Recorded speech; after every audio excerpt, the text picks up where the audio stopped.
is the Fight Back podcast, hosted by exercise scientist Georgia Berry. Here you'll find a series of honest conversations about martial arts and mental health. My guests and I explore the statement that every martial artist has heard: martial arts saved me. How and why do combat sports save people? Listen to find out. Welcome to the Fight Back podcast, Leah. Everyone, I am here with Leah Hantman, who is the founder of a program called Empowered, which I cannot wait for you all to hear about. She is an exercise physiologist in training. She's got a background in martial arts and weightlifting and nutrition. There's so much we're going to dig into today, but Leah, can you please do a better job of introducing yourself to everyone? Sure, Georgia. Thanks so much for having me here. I'm super excited to be on your podcast and honored to just be a part of your world for just a little bit. But yeah, my name is Leah, and I am a weightlifting, strength and conditioning, nutrition coach. I teach some self-defense courses to women, and I started a program called Empowered, which is all about the transformative and healing powers of wellness and the facets that we can embrace to overcome obstacles. Amazing. Okay, one of the things that really stood out to me when you mentioned coming on the podcast, so for everyone who doesn't know, Leah and I met through the trauma-informed weightlifting program or workshop, which is run by Mark and Mariah from the Justice Research Institute, who, fingers crossed, we're going to have on the show soon to talk more about that program. But one of the things that really stuck out to me was your personal experience with this thing that we talk about on the show, which is this idea that martial arts save people. And we usually mean that figuratively, right? In terms of like, it stopped me from doing drugs, it kept me off the streets, it gave me purpose in life. But I think martial arts literally saved you. Yes. So the way that I got to where I am today, I consider it a silver lining. But unfortunately, I was assaulted, and martial arts literally saved my life. When I was attacked, I was able to disarm the situation, diffuse it, and leave relatively unharmed. Went on to take this individual to court, and unfortunately, that caused a lot of trauma in itself, that whole process. But with regards to the attack and the assault, martial arts empowered me through that situation to then help other women feel empowered and safe to protect themselves. And that's how I started the self-defense teachings and all of that as well. So that's what happened to me. What was your experience afterwards with PTSD? How did it affect you? Oh, yeah. PTSD virtually affects every aspect of your life. I was getting about 2 to 3 hours of sleep a night, loss of appetite. I was anxious all the time. I was always cold. I would have nightmares and flashbacks. I just always felt pretty separated from the world, almost cut off. It was really, really hard. And so weightlifting and fitness, nutrition, martial arts, it was all a way for me to kind of connect back with my body and be present. So it saved me in that way as well. Yeah, let's talk through that. Did you take like a structured approach to that and think, okay, I'm going to spend this time connecting to my body, or were there coaches that helped you with that, or was it just an escape? It was just an escape. And as I'm a coach myself, I have a weightlifting coach. Joe Black is his name, from Prototype Barbell Club. He really helped me individualize my programming so that it took into account the unique experiences of PTSD. So on days when I was really, really tired, we focused more on movement patterns and things like that. And on days when I had the energy, we would push it a little bit harder. But with regards to the martial arts, I have a torn ACL and plates and screws in my ankle from other things. So it makes it hard for me to practice like combat on a regular, occasion, but it really inspired me to help other women. So the martial arts piece for me has really predominantly been teaching other people self-defense. How did you get started into martial arts? Did you start in Kung Fu or kickboxing? So I started Kung Fu when I was about 9 years old. And I continued it for a very, very long time. And it also morphed into kickboxing. And then I was in the boxing club in college and all of that. So that's kind of how I got started. But I have my black belt in Kung Fu. And I just think that there's nothing that else that can do what martial arts does in terms of just that release, just the feeling, the outlet of just being able to let go and kind of burn off the energy you have, whether it's positive or negative. It's just a different kind of experience than other sports can give you. Yeah, for sure. I love that way of framing it, that it's a different way to burn off energy, because it is, right? It's one of the things we talk about here is lots of sports save people figuratively, right? I think once you find a purpose or you have something that gives you structure and you go all the time, and that's one of the things that people talk about a lot to when we say, why do you think we hear it so often? But you're so right. Like it is a different way to burn off energy. It's like your body wants to fight and you let your body fight back. Yes, absolutely. And I think it's because I was already a coach and in the fitness world, I already had structure. Fitness has been ingrained in my life for so long that for me, it flipped my world upside down when the assault happened. But because I already had that pre-existing structure, I think that like fitness saved me, martial arts, nutrition, because of those habits that are so ingrained. So it only validated how important these other aspects of fitness and wellness are to one's just whole well-being. How have you used that insight into developing the Empowered program that you have now? Actually, let's backpedal a little bit.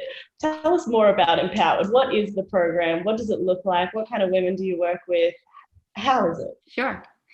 So I started Empowered formally at the start of COVID, when I noticed that all of my clients were kind of going into this disassociative stress state. They were really stressed. They were getting injured more frequently. They weren't sleeping well. Their nutrition habits were going out the window. They were feeling less motivated. And I predominantly work with women. And I just noticed that the stress was starting to impact their entire well-being and their ability to have any sort of normal routine. So in my process of having overcome an assault and PTSD, and then experiencing all these clients who are now in a stressful situation, I started to share my own story with some of them so that I could relate and that they knew that they weren't alone. And it ended up that many, many people that I know and have worked with have also unfortunately experienced a traumatic event or an assault. And I remember, I think from our course, it's something like 80% of people have experienced a traumatic event in life. So this really inspired me to say, there's a way to heal through weightlifting and sport and martial arts and everything, and to feel empowered and safe again in your body. And I do believe that anyone going through any stress should have an outlet that's physical, emotional, and just connects somebody to their body and well-being. So that's kind of how that started. And I just integrated everything that I've been doing. I feel like it kind of brought me to this moment. And currently, we've had over 136 women come through programs. I ran a Ditch the Diet, anti-diet kind of program in December. We had 105 participants, I believe. And I've been putting people through it ever since. And we have a self-defense clinic coming up in April, which I'm really, really excited about. The goal is 100 participants to help women feel more safe and empowered to protect themselves. Because one thing I noticed was that when COVID came, a lot of self-defense classes shut down because of social distancing, but assault still happens, whether there's COVID or not. So I think it's really, really important that these resources are still out there. Absolutely. I'm not sure about the States. I would assume it's similar, but assault increased in Australia when COVID happened because people were stuck in their homes. There was much more financial stress. There was stress. And, I think something like some of the like community programs that would take women in saw a triple uptake of people trying to flee domestic violence situations. So yeah, your work is incredibly important during COVID. I think especially important during COVID. Oh my gosh. Yeah. Thank you so much. How are you running the programs around COVID then? Are you teaching online? Are you teaching with social distancing? How are you doing that? Yeah, so I work out of a facility in Westboro, Massachusetts called Prototype training systems. And we set up in the parking lot actually for most of the year while it was warm out. And we have people in the facility now, but we have plastic barriers. People are almost like cubed in. So we have everyone in their own cube for classes and group settings. There's no sharing of equipment or anything like that. Oops, did I lose you? Am I there? Nope, you're all You good. froze for a second. Okay, sorry about that. No, that's probably our internet. It's raining here. When it rains in Australia, the internet goes. Okay. Okay. Wait, it looks like we're back. But we also, we did a quick pivot and we took everything virtual the day after we were shut down. Mm-hmm. So I teach multiple classes a day that are virtual, and then I teach live classes, and then I have clients that are spread all over that are virtual and in person as well. So we're kind of doing a little bit of everything. And how do you teach self-defense virtually? So that's a little bit unique. I've set up clinics where I teach I like to put a little fun spin on it because it can be a topic that can be uncomfortable. So I come up with like 5 to 6 basic skills. I have something called Let Me Take a Selfie, where, somebody at a drunk party maybe comes up and gets feely while they're, taking a photo with you, how to disarm that, how to get out of a wrist lock. So what I have them do is bring an advocate that they've already been socially exposed to. And I actually find that by doing so, we're helping one extra person. And if it's a man in the woman's life, then that man becomes a lot more socially informed about the issues that women face. And the feedback from men has been that like, wow, I didn't know that this happens so frequently. I didn't know that women really needed to learn this. And it scares me to think about my partner, being in a situation like this. And I think it creates awareness, and that's the first step to change. So it's been difficult to orchestrate at times, but I think that the impact has been able to ripple out a little bit because of it. I love that so much. That is such a fantastic idea. I think, it's really easy to get stuck in the people you can't help too. Like your default might think, oh, if people are still in abusive situations, of course they can't have help, or, what about people who are living alone? But at the end of the day, like you said, 80% of people have experienced a traumatic event. 1 in 3 women have been assaulted, 1 in 3 children. So the amount of people that need help is so vast that any way that you can help is going to help. And we always want to make sure access isn't an issue, but in some ways, especially with COVID, you kind of got to roll with it. And that's what you guys are doing. I love it. Thank you so much. Thank you. Yeah, we're really excited for this clinic that we're going to have in April. We partner with Calling All Crows, which is a music themed. So do you know the band Dispatch? No. Okay. So Chadwick Stokes is of that band. He started this foundation called Calling All Crows, and they started a campaign called Here for the Music. And it's a sexual assault prevention program for festivals and group gatherings where there's music involved. So we started doing fundraisers for them. And so this fundraiser in April for the self-defense clinic, we're going to actually give the proceeds all to this organization that helps prevent sexual harassment and abuse at music festivals. So we're excited to be a part of that and kind of morph worlds and combine different aspects of just fun, holistic well-being. That is amazing. Well done. We'll definitely put all the details to that in the show notes, and people who are local to you, how they want to get involved. And can people digitally get involved with this program as well? I guess they can, right? Oh yeah, yep, absolutely. We have a bunch of opportunities for people to get involved either virtually or live in person. So yeah, definitely we're super excited about it. So great.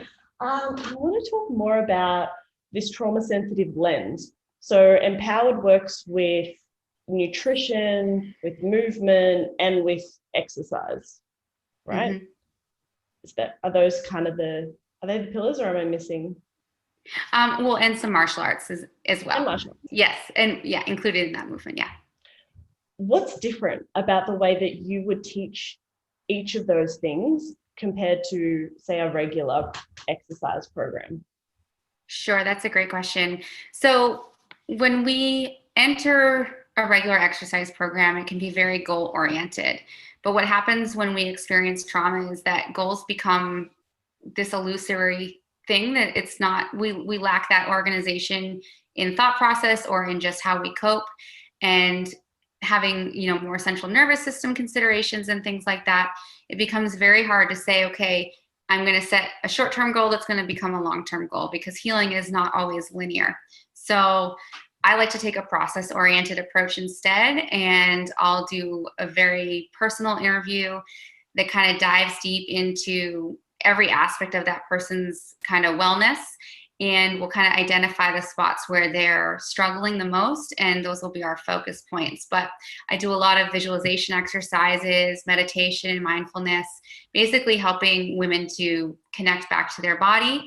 We call them like rage sessions, where they can come and lift really, really heavy weight and grunt and shout, whatever they need to do to just release that energy. And then sometimes we will look at their nutrition, because nutrition and sleep are super important components of the healing process that often get overlooked, and everything like that. So that's kind of how I take a prescriptive model approach. It's very individualized, and every day is different.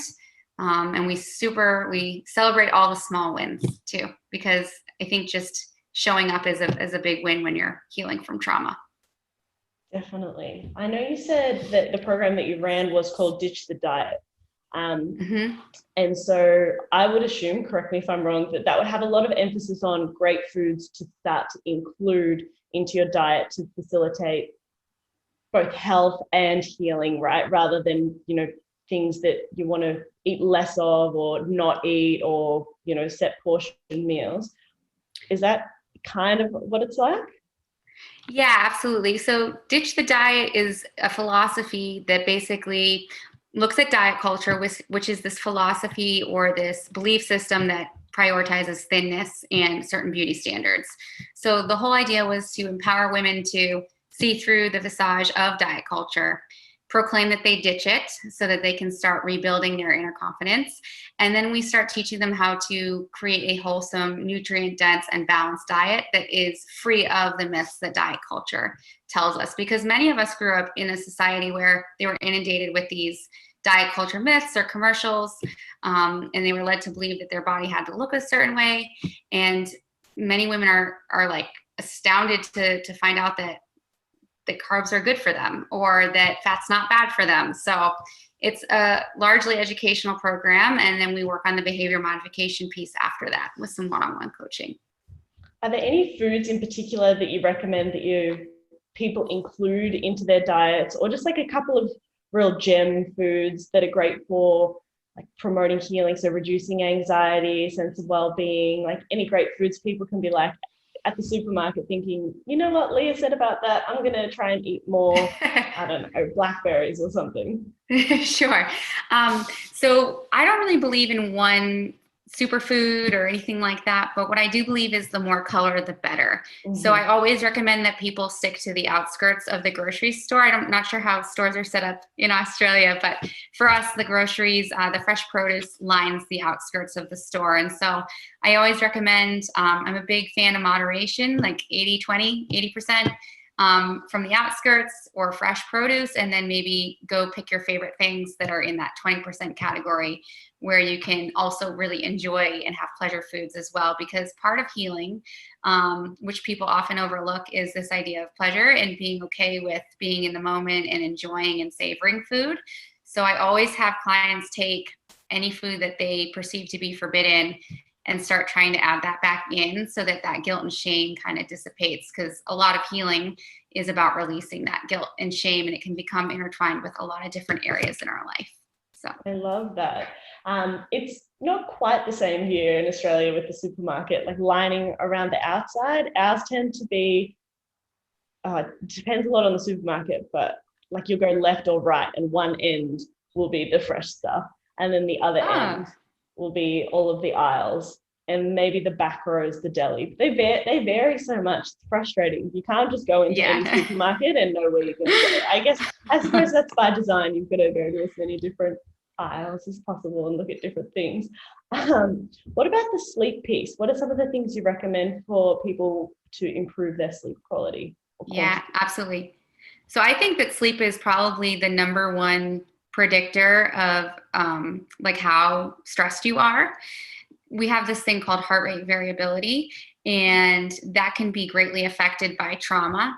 And when we actually track our sleep patterns and things of that nature, we can see the amount of time we're spending in different phases of sleep. We have the REM cycle, slow wave sleep, and deep sleep. And if we're not getting that slow wave, deep sleep, then we're not truly recovering from a central nervous system perspective. And so I really like people to establish a habitual bedtime routine. So that's one of the biggest things, is maybe meditating before bed, eliminating screen time an hour to 2 hours before bed, not drinking water so that you're not getting up for pee breaks or bio breaks, during sleep. Things like that will set us up to have a more consistent sleep schedule and wake schedule. So tips like going to bed and waking up at the same time every day.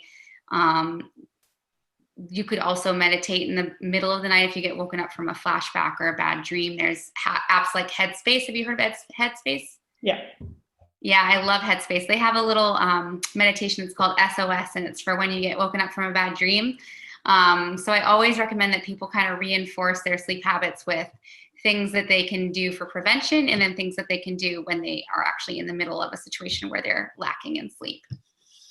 What would you say if somebody can't meditate? So I've got clients, and I've over the last year spoken to a lot of people who are suffering from PTSD, and just closing their eyes and focusing on their breath, or focusing on nothing, it seems to be harder than doing kickboxing or doing weightlifting or doing some kind of an activity, because that stillness kind of allows all these thoughts to come in, or it just has them rawly connected to their body, and that can feel like a little bit too much.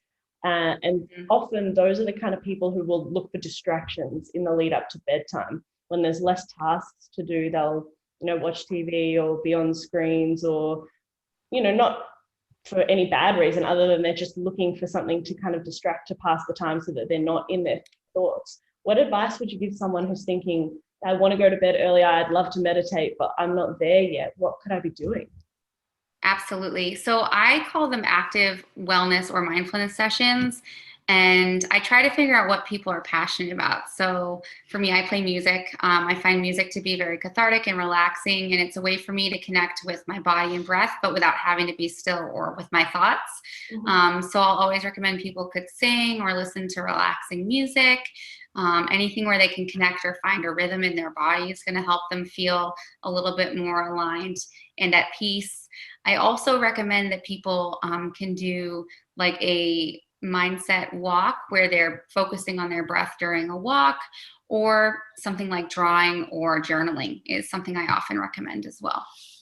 I love that. Yeah, those are all great ideas. I think walking is especially good because, when life gets busy and you end up eating later, which is another one of those things that can tend to affect your sleep. If you're eating too close to bedtime, your body's trying to focus on resting and digesting.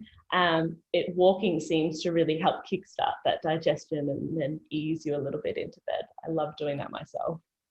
Yes. And one of the things that does come up, though, is that if someone has had significant trauma, walking in the dark isn't always a safe place to be. So that one is actually one that doesn't get used that much by my clients, I think, for that reason. But I do think the other ones, especially like the drawing and the journaling, tend to be a really good way to just put something down on paper, connect with the pen, and focus on your breath as you're doing it. So yes, so true. In summer, I always seem to forget that it gets dark after dinner time. So here it's summer here, and so it's light until after 9 p.m. Pretty good. What time is it there? It's 9:30 a.m. Oh, okay. It's funny. Yeah, it's evening, I think, there in the States now, yeah.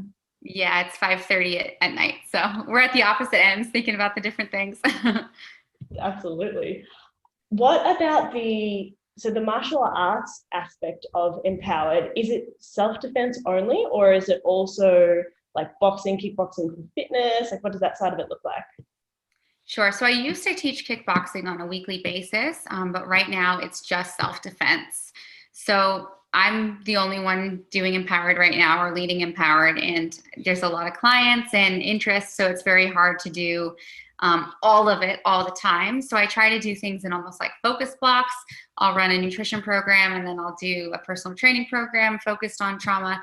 And then I'll maybe hit the self-defense, and we'll focus on a block of that so that women can try all sorts of different things and find what resonates best with them. So starting in April, we start up the self-defense classes again. That's cool. That's exciting. We'll have to keep everybody posted about when those come out again through our social media channels. What about the weightlifting side of it? What are you guys doing? You mentioned a couple of things that were important for you, but what's different in the weightlifting part of Empowered? Sure. So the weightlifting part of Empowered is really about embracing adversity, overcoming obstacles. And I find that a lot of women who are coming in who have encountered trauma or significant stress have a little bit of fear of being strong, or of taking up or occupying space, so to speak. So when we start to weightlift, they're always underestimating their strength. We'll often hear, I can't do that, or that's too heavy. And we obviously prioritize safety, but we do want to teach women that it's okay to, be strong and to take up space and to put significant amounts of energy and focus into something. So when they come in, we'll really focus on connecting the breath to the movement, and we'll really drill mechanics in a safe and slow, understanding way so that they get comfortable. And then once they get that confidence, we start to kind of increase the weight and do some progressive overloading so that they can kind of realize their own strengths.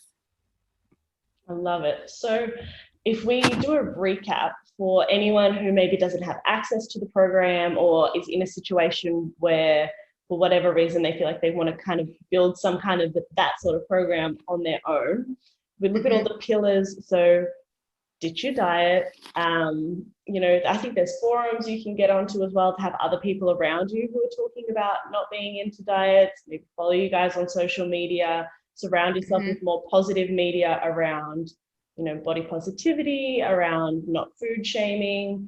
If you're not eating carbs, bring back carbs. I promise you, I spent years not eating carbs because I was maintaining a lean fighter's figure, and I completely tanked my hormones. They're still tanked to this day, and I'm totally building them back up. So I always thought fats are the most important things for hormones, because hormones are made of fats, and they are. For that reason, they are important, but they're both important, and especially for women. You guys, all of the research on keto diets, not all of it, but the majority is done on men, and women are a little bit different. Like, we need to have a bit more body fat for what we're doing. So absolutely, ditch your diet, figure out what foods you love, and have a little bit each week. Don't demonize any foods. Try and eat the rainbow, stick to the edges or the fresh section of the supermarket. And find someone to do that with. I think too, if you're not joining a program like Leah's, then find a buddy who's going to encourage you and motivate you to stick with it, or just make it feel a little bit more fun.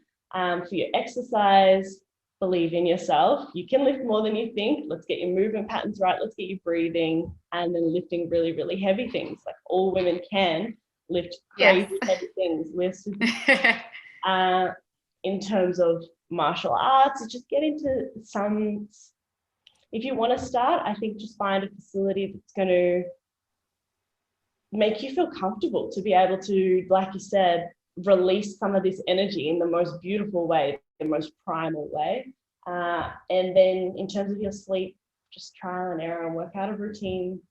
This sounds like advice that everyone's probably heard before at this stage. I think sleep hygiene is becoming pretty well known, but work on something that's going to work for you. I think I like what you said about having a really good routine. I think the habit, and maybe it became less so during COVID, of having a routine sleep and wake up time Monday to Friday, because that's when you get up and go to work or whatever. But then on the weekend, you stay up really late and you sleep in really late, and how difficult it is to get back into a routine on Monday after that, rather than just consistently doing the same thing, and then making more out of your mornings on the weekends rather than your evenings is something that I think everyone has to consider, because I think your social life is really important, and connecting with people in your community, and you don't want to just like upend everything, but you can look at some of the little things. But like Leah said, we've got meditating before bed, meditating with the Headspace app. If you do wake up, not drinking too much water just before you go to bed so that you're not getting up to go to the toilet, or doing activities like journaling or listening to music or singing or going for a walk if it's safe for you to do so, so that you can start a wind down process that's aligned with what makes you happy, with what you like doing. Yes, absolutely. And I always tell people too that don't ever be afraid to try something new and to fail, because we always learn from failure.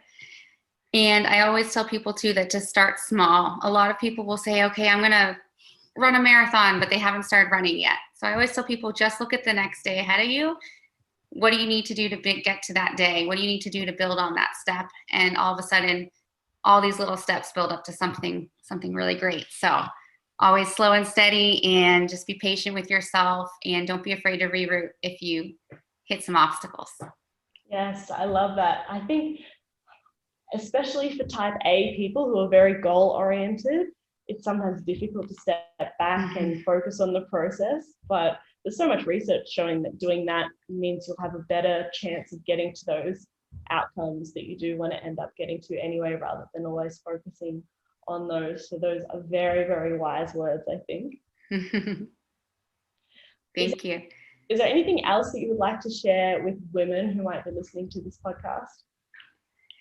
Yes, I think that when we encounter a traumatic situation and we're kind of in it, stuck in this kind of feeling of discouragement or just not being at peace with our body or our mind, just know that there is a light, and that you can always get through anything. But definitely, like you said, Georgia, surround yourself with community. Don't be afraid to reach out. You never know what somebody else has gone through. And just remember that the sad statistics that we talked about earlier, there's probably a woman that's in your sphere that can relate to you. So being open and sharing your story when you're ready, of course, is not only a brave thing to do, but it can be quite a healing thing to do. Yeah, I love that. So beautifully put, and so brave of you to come on and talk about your experiences and talk about it to everyone. Oh, thank you. You're touching already a couple hundred people's lives, and I'm sure the ripple effect of that just goes infinitely.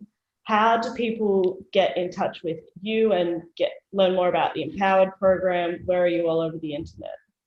Yeah, so you guys can find me on Instagram at EmpoweredRx. So just EmpoweredRx. And then I'm located at Prototype Training Systems in Westboro, Massachusetts. My email is Leah, Leah, at prototypetraining.com. So I would love to hear any comments, questions, or just any experiences that you listeners have had. I'm super excited to get to know Georgia a little bit more, and hopefully we can collaborate in the future. Absolutely. We'll put all those details in the show notes, so click on them, check them out, especially if you're in the States. But, especially since COVID, it's a worldwide world now. So, we can have clients from or be a part of programs that are anywhere in the world. It's amazing. Awesome. Thank you so much for having me, Georgia. Thank you. Have you thought of something to be grateful for today? What was it? I'm grateful for the amazing women that train with me at the Fight Back Project. I'm grateful for Nari and the beautiful song Shape Me, which is heard at the beginning and end of every episode. And I'm grateful for you, for listening to this show and helping martial arts keep saving lives. So thank you from the bottom of my heart. If you'd like to like and subscribe, that's a bonus. Nobody shapes me but me.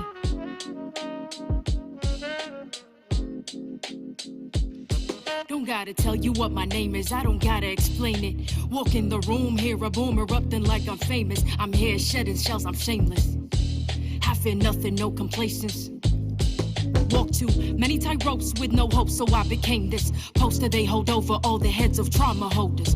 You don't need to know my history, I move boulders. Atlas shrug, cause I lifted the weight up off his shoulders. No pretense of defense, move first like chess soldiers. This goes deeper than empowerment, cause I'm the one to power it. Physical meets mental, challenge me to keep devouring. If I can't change the scenery, at least I change perspectives. No longer isolated, but elevated and selective. Darkest places become beautiful spaces. This is where rage meets patience, meets power meets gracious. meets. We're so glad you came, and the feeling is contagious. When you the walking impact of intended bad intentions. When you the manifesting of collecting all they tensions. You the soul and body, hold it all and still remember. But I'm a work in progress, testament to all contenders. Forgot what it was like to have control over self. Forgot what it was like to be the one in charge. Forgot in my reflection I could see all my wealth. Forgot that with my bare hands I break all these bars, barriers and obstacles. They can't cage me, they can't chronicle all my experiences and reduce them to appearances. When I was truly beaten, gave myself clearances to fall down, mess up, and get myself back up. I'm not looking for clovers cause I don't believe in luck. Damn, you were badass, I heard them say it clearly. Why thank you very much, I know now I'm not weary of what's next for me. Cause I expect to see growth like I was planted, watered, fed, and bloomed to be. The positivity and accountability, knowing they won't step if I'm the agent of my agency. I think I found my voice again, huh? I think I found my voice again, huh? I'm not sorry, you're the end where I begin. Boundaries, I know them well, take a breath and meditate. Who is she? I know her well, now I get to open gates. 1, 2, 1, 2, I don't need your permission. And if you get uncomfortable, then use your intuition to know that I won't stay where respect is ever missing. And everything I do, that's me making decisions. It's truly underrated, the value of self-worth. Forgot that I was rich from the moment of my birth. A penny for my thoughts, no really, you can't afford it. You cannot buy my story, rewrite it, or record it. You cannot buy my story, rewrite it, or record it, huh?